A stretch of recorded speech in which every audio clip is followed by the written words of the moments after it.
네, 앞서 모두에도 잠깐 설명드렸는데 중국에 이제 뭐 여러 가지 소프트한 이슈들이 있고 반면에 중국의 진짜 의도는 무엇인가? 제조업 쪽으로 계속 이걸 돌리려는 거 아닌가? 그럼 제조업 중에서는 가장 윗단에 있는 것이 반도체와 2차 전지 아닐까 싶습니다. 그래서 2차 전지와 관련된 내용을 조금 심도 있게 들어보기 위해서 애널리스트 모셨고요. 오늘은 상상인증권 리서치 센터 인터넷 게임 2차 전지 애널리스트입니다. 이종원 연구원 함께합니다. 어서 오십시오. 안녕하세요. 네, 자, 잘 나가는 2차 전지 지금 잘 나가죠.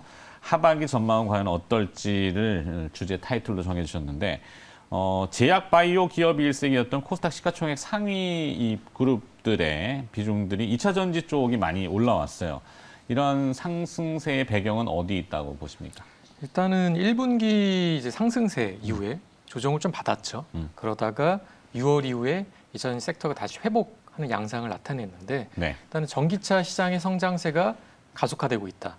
그리고 소재 업체의 증설 이슈가 부각되면서 이제 좋은 흐름을 나타냈다 이렇게 보실 수 있는데 네. 특히 이제 글로벌 전기차의 침투율이 가속화되고 있거든요. 그리고 유럽의 경우에는 이제 35년부터는 중앙행정 측면에서 내연차 생산 중단에 들어가기 때문에 이 이슈가 부각되는 측면도 있고 또 전체적으로 펀더멘털이 이제 개선되는 흐름에 있는데 외국인을 중심으로 해서 이제 2차 전지 관련주 선호 강화 기조가 형성이 되고 있고 이 구체적 배경을 좀 더 들여다본다면 올해 글로벌 전기차 판매 전망을 보면 이제 기존에 한 500만 대 수준으로 예상을 했는데 최근 완성차 침투율이 계속해서 올라가고 있거든요. 네. 그래서 이 전기차 침투율이 지속적으로 상승함에 따라서 추가 업사이드룸이 이제 확장되고 있다. 이런 기조가 형성되고 있기 때문에 좋은 흐름을 나타내고 있다. 이렇게 보시면 될 것 같습니다. 네. 요점은 좋아지는 거를 기대하고 있고 또 알고 있고 한데 실제 딱 패를 열어보니까 더 좋아지고 있고 실제 숫자들이 막 올라오니까 전기차 그러면 상징성은 뭐 테슬라 아니겠습니까? 근데 테슬라 그동안 이익을 보면은 뭐 탄소 배출권이나 비트코인 가격에 연동돼서 많이 평가받다가 그걸 제외하고도 지금 한 10억 달러 오늘 아침에 이제 공개했는데 그런 것이 2차 전지의 다음 넥스트 레벨, 넥스트 레벨이라는 노래가 요즘 유행이죠. 네. 그런 것처럼 자, 대장주, 2차 전지 쪽에서는 대장주가 에코프로비엠이잖아요.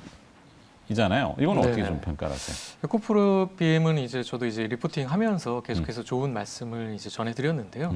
일단은 3분기부터 배터리 양극재 사업의 성장폭이 더 확장될 것으로 예상이 되고 또 니켈 함량 80% 이상의 하이니켈 양극재 기반의 어떤 배터리 탑재, 전기차 판매가 이제 본격화될 거로 예상이 되거든요. 특히 이 회사의 주요 고객사인 삼성 SDI 그리고 SK 이노베이션에 하이니켈 양극재를 적용한 그 배터리 생산이 예정되어 있기 때문에 탄력적인 성장 기조는 조금 더 확대될 가능성이 높다 이렇게 보실 수 있을 것 같습니다. 네. 뭐 데이터 조금 이렇게 자료를 준비하신 거 있는데 그것도 좀 준비가 됐나요? 네. 저 자료 설명을 좀 해주신다면.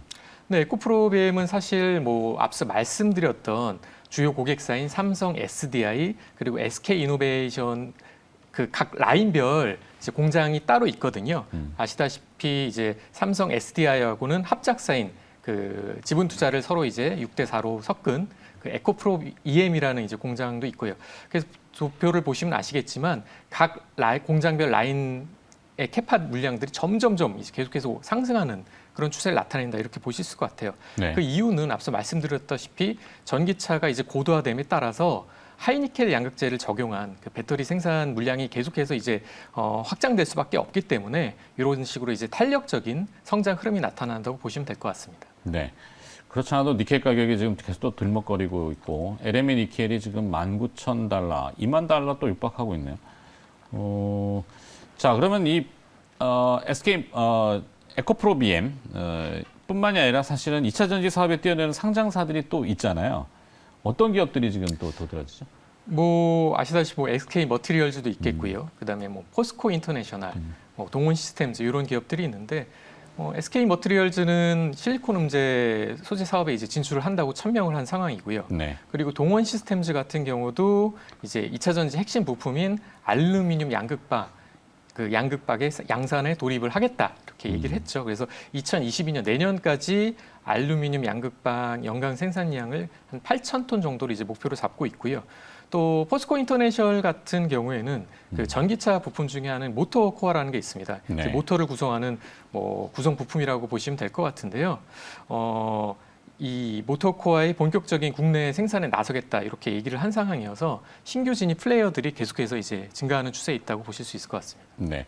이 SK 머티리얼스 그러면 반도체 소재주로 좀 많이 익히 알고 있지만 이게 이제 2차 전지 소재 쪽에도 진출한다고 하는데 에코프로비엠을 조금 겨냥한 뭐 타겟팅, 벤치마킹 한다고 그래야 될까요?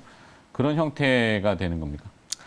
네, 뭐 이제 추구하는 어떤 라인이라던가 뭐 증설 방향이라던가 뭐 소재 부분에서의 어떤 그 다양성 이런 것들은 좀 차이가 있을 것 같고요. 네. 뭐 에코프로비엠을 겨냥한다기보다는 소재 기업을 위주로 해서 대체적으로 요 소재 섹터가 좋아진다는 그런 개념으로 이해를 하시면 될 것 같아요. 그래서 말씀하신 것처럼 이제 SK 머티리얼즈는 미국 배터리 실리콘 응급 소재 업체인 그룹 폴틴과 조인트 벤처 협약을 맺었습니다. 이제 네. 정식적으로 공시를 했는데 미국 그룹 이 폴틴이라는 업체는 실리콘 응급제 관련 기술과 이제 특허를 보유하고 있는 배터리 소재 회사입니다. 그래서 응급제 회사인 이제 SK 머티리얼즈 그리고 폴틴이 이제 런칭을 하게 되는 거고요. 그래서 향후 이제 배터리 응급제에 첨가되는 뭐 실리콘 카본 이런 것들을 생산할 예정인데 기존 이제 OLED 소재라든가 이런 것들과 더불어서 이제 응급제 관련 포트폴리오가 이제 늘어나게 되면서 이제 포트폴리오 다변화 이런 부분에서 긍정적인 거고요. 또 이제 SK 이노베이션이 미국에 공격적으로 자동차용 2차 전지 배터리를 증설하고 있잖아요. 그래서 향후 수혜가 좀 전망되고 있는 상황이라고 보시면 될 것 같습니다. 네. 자, 그렇다면 이제 2차 전지주들 뭐 굉장히 많은 기업들이 언급이 되던데 하반기에 대한 하반 투자 전략 그리고 또 그중에 이제 몇 가지를 꼽을 수 있는 이종원 애널리스트만의 탑픽, 최선호주 이런 것들을 좀 듣고 싶습니다. 네, 일단 하반기에는 전기차 시장의 성장세가 더 가속화될 걸로 예상이 되고요. 그다음에 소재 업체의 증설 이슈도 계속해서 화두가 되지 않을까 그렇게 좀 보고 있습니다. 그래서 이 부분이 투자 포인트가 될 수 있다고 생각을 하는데 네. 특히 이제 각 완성차 업체의 그 내재화 이슈 때마다 좀 주가가 셀 메이커 같은 경우에는 출렁출렁 거리거든요. 그래서 이런 셀 메이커 업체들보다는 소재 업체의 강세가 하반기에도 좀 예상이 되고요. 네. 그래서 소재 업체 중심으로 펀더멘탈이 개선될 가능성이 여전히 높다. 그리고 외국인을 위시로 한 2차 전지 관련주 선호 현상도 좀 강화될 걸로 예상이 되고 최선호주로는 에코프로비엠 말씀드릴 수 있을 것 같아요. 그래서 지난 7월 7일 그 장마감 후 공시를 통해서 네. 올해 하반기에 약 4천억 원 규모의 유상증자를 계획하고 있음을 이제 밝혔습니다. 그래서 내용을 보면은 양극재 공장을 기반으로 한 뭐 해외 시설 투자 관련 내용이었거든요. 그래서 기존 양극재 투자 계획은 2024년 국내까지 이제 양산되는 것이 이제 주요 골자였는데 이번 유상 증자를 통해서 이제 해외 양극재 설비 투자를 이제 공식화함과 동시에 증설 목표를 이제 상향한 것으로 볼 수 있어서 긍정적이고요. 두 번째 종목을 말씀드리면은 이제 첨보 말씀드릴 수 있을 것 같아요. 네. 예. 첨보 같은 경우에는 이제 전해질 이제 대표하는 기업이라고 볼 수가 있는데 전해질 생산 캐파가 작년에 한 1,500톤, 근데 올해는 한 4,000톤 가까이 2배 이상 이제 늘어나게 되거든요.